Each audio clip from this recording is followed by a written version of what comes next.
children are different. Some, of course, need a little special care and attention, and that's what this video is about.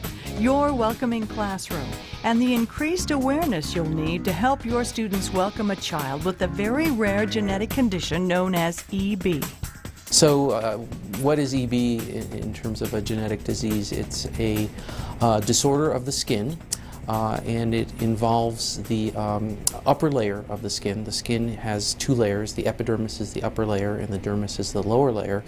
And there are many genes that are involved in kind of knitting those two layers together. This is a genetic skin disease. This is something that you're born with. This is not like a cold or the flu or something like that. This is, you cannot catch this from another person. The element in your skin that makes the connection between your epidermis, which is the top, and the dermis, which is the layer underneath, are these little fibrils. And the little fibrils are made with collagen 7. Sort of like Dr. Arbuckle says about grass and dirt. The top is the grass, the underlayer is the dirt, and the roots are the collagen 7. These kids don't have roots.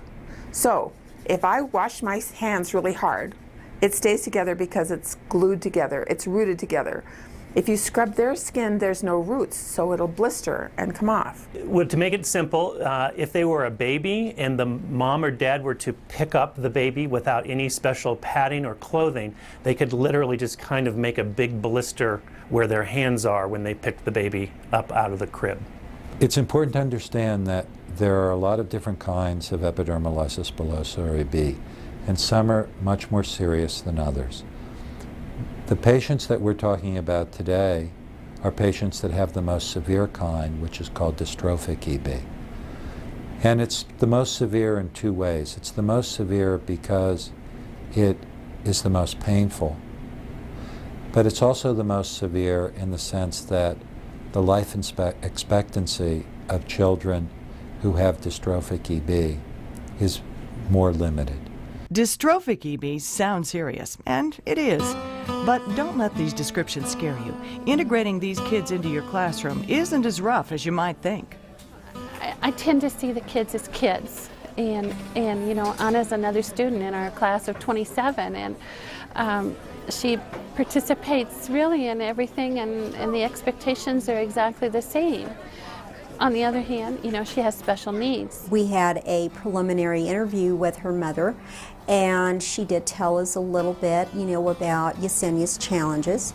And so we talked about, you know, how we were going to handle her challenges and what we could do to make her comfortable here at our school. She just fits in like all the other kids.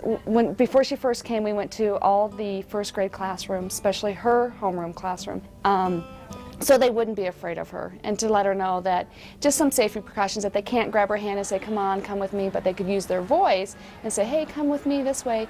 If she fell, not to pick her up, to come get an adult, and we would do it because we'd been trained. So we went to all the first grade, and then we decided that we needed to go to all the classrooms, just to tell them that we were getting the student, these were our expectations, don't be afraid of her, this is how you can help her, and the school just really stepped up. Because of the complexity of EB, there are several issues that you should pay close attention to. The first is the social side of classroom management. It's important whenever possible to include these kids in the activities that are going on in the class, to make them feel welcome, not to give them the sense of they're isolated and need to be alone. They need to feel that their participation is appreciated, that it's not something that other people have to put up with, but they really contribute in a positive way. When there are activities where kids are having fun and laughing and enjoying themselves, that these kids feel a part of that. We want them to move as much as they can because that's what helps keep their joints from getting tight. So while at school, it's good for them to get up and move around the classroom, bring their papers up to the teacher, not have other students carry their things for them. And we want them not to be isolated from the other children. We don't want them in a corner to be protective. They need to be as normal as possible. Granted, there may be some limitations with what they're able to do, but helping them feel welcomed, supported, and part of the classroom is really important. And one of the best ways for your student to feel supported is by knowing that you are knowledgeable and aware of his or her medical condition. Here's a list of a few important things you should keep your eye on. I think there are a couple of things that it's worthwhile for teachers and nurses to be on the lookout for with children with EB. Swallowing can become a difficult problem. Sometimes it's just a blister and it gets better in a few days. They can get scarring in their esophagus the same way they get the blisters and scarring on their skin. And if that happens, it can get narrower and narrower and they can't swallow. So that can be treated medically. And if a child says, no, I can't eat that, respect that, okay? And that kind of comes to, like, say, if you're having a birthday party in the classroom or something like that, trying to make sure that there's a snack, let's say some puddings or something, when they can't have the chips and the pretzels, because chips and pretzels, again, cause friction on the inside of the mouth and sores. More solid, when you start having difficulty swallowing, more solid foods are more difficult to swallow. So things like puddings are a puree consistency, or thin liquids are easier for these guys to swallow. So kind of making sure that they have things that they can enjoy too.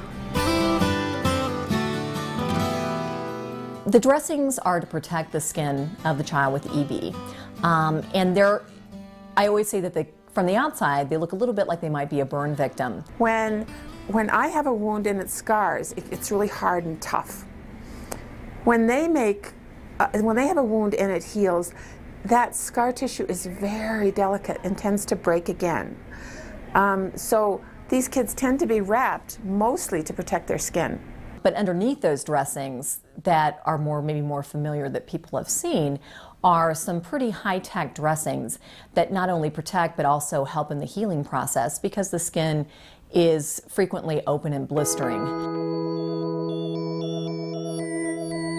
When you have skin that is blistering and healing, there's sometimes a level of odor that just goes along with having EB, having dystrophic EB. And it's not that they're not taken good care of, it's not that, and then there's almost nothing we can do about it.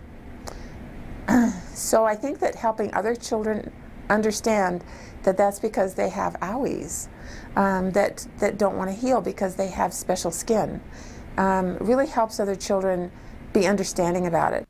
But if there's an odor that is very, odoriferous, it feels like, wow, this is a very strong smell, again, that's a time to have maybe the nurse at the school, a home care nurse who works with the family, talk to a parent and maybe say, just want to let you know that I noticed that something just seems different. There's a very strong odor, because that generally indicates some kind of infection.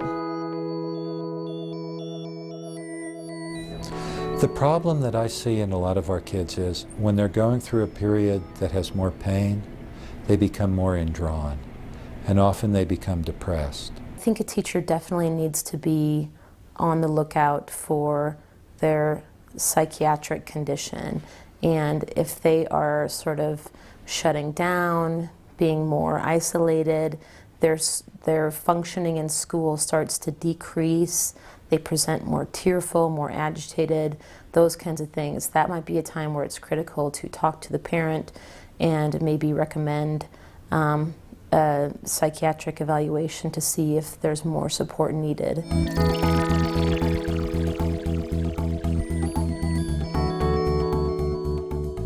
When they look like they're not feeling well, ask. On a scale of 1 to 10, 0 being you're in no pain at all, 10 you're in the worst pain you've ever been in. What's your pain today? And see what they say.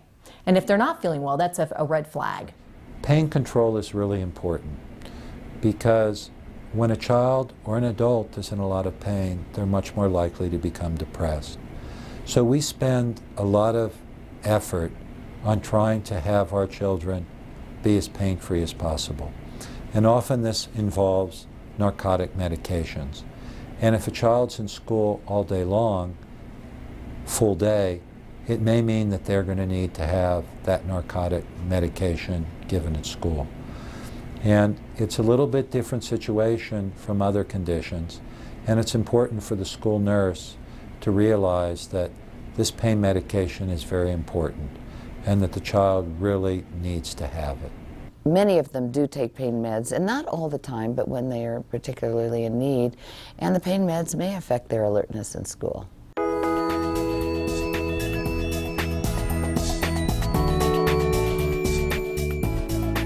Okay, toileting for a child with EB can have some issues and problems, and it's more of a process than children who don't have EB. What we have done here, what we do here a lot, is set up a bathroom time, because it takes some time. It's not like little kids run in at the last minute and go and come right back out. It's more of a process for children with EB when they go to the bathroom. Maybe just what we've done here is establish a 10-minute bathroom time, because sometimes just sitting and giving it an opportunity, and we even have like a little reward chart, or we have a goal sheet, and one of the goals is to do 10 minutes of bathroom time.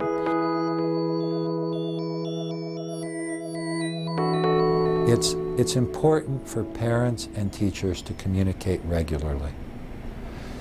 It's important for the parents to know what's going on in the classroom, but it's equally important for the teachers in the classroom to know what's going on at home. And we do it with a written log that goes back and forth, so that, you know, if there's any little thing that comes up, they can let us know or we can let them know. I think teachers have a very special partnership with parents, because you're with the kids during the day, they're with the kids in the evenings. I think that if we have common knowledge and common goals that we're all kind of headed for, instead of this set of goals for school and this set of goals for home, I think the partnership is only for the good of the kid. The challenge is that the EB status can fluctuate, so it might be stable, but then it may flare up at different times. Anna does have good days and bad days, and you can tell when she's not feeling well, and she's a little more lethargic. And I guess one of my concerns is, you know, I don't know how much pain she can be in, and I sense that she has a really high threshold of pain, and so I try to put myself in her shoes, and I'm wondering, you know, how would I react if I was in that much pain and had to be in that pain for, you know, periods of time.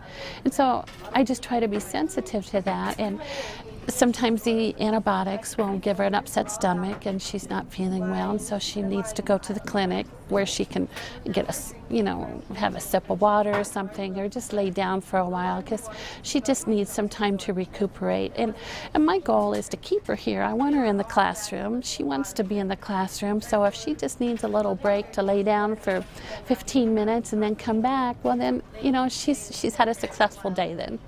So part of what you might want to set up within the classroom is to have a specific schedule about times to check in with the nurse, and work that out with the nurse and the kid, but also leave it open-ended, so if the kid is ever having more pain or is having a tough day medically, that they can approach the teacher and say, can I just go check in with the nurse?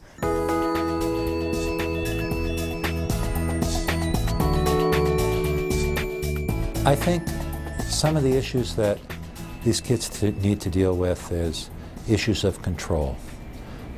Because they experience so much pain, it's really important that they feel they're in control. This is going to be especially important at school, because they're worried if they're not in a situation that they feel they can control, or that people aren't sensitive to what their limitations are, then they're going to have a lot of anxiety. You can read the brochures, you can read the pamphlets, but you really need to get to know the child. I've been so fortunate with Anna, because she does self-advocate for herself. And if I have questions, I can go to Anna. And Anna is always, you know, honest and open about her condition, and she'll share things about her condition with me, you know, once the teacher establishes that level of trust. When I have those concerns, well, Anna, how would this work best? Or, Anna, this is what we're planning on doing. How do you think that'll work for you? And we problem solve together. You know, if we're going to move within the building, or if we've got an upcoming field trip, kind of give her the logistics of what we're going to be doing on and off the bus, and and then she relays it to her parents, and then she problem solves with her parents, and then we get a solution to how to accommodate her and still include her to the fullest. As a teacher, you know the joy of helping students experience their full potential. Your welcoming classroom is where that can happen. One of the things that I think is really important is that all children have talents of some kind, and finding the door to open it is the key. And if the teacher can establish enough of a relationship to find out where that child can star, whether it's music, poetry, writing, drawing, or whatever, that is something that makes life richer, that gives them a will. She's the type of kid you want in your program, because her willingness to learn and her willingness to come, just her willingness to live, is something that I think any teacher with special needs kids should experience, and schools should experience, because she has a huge will to live and to be like the other kids.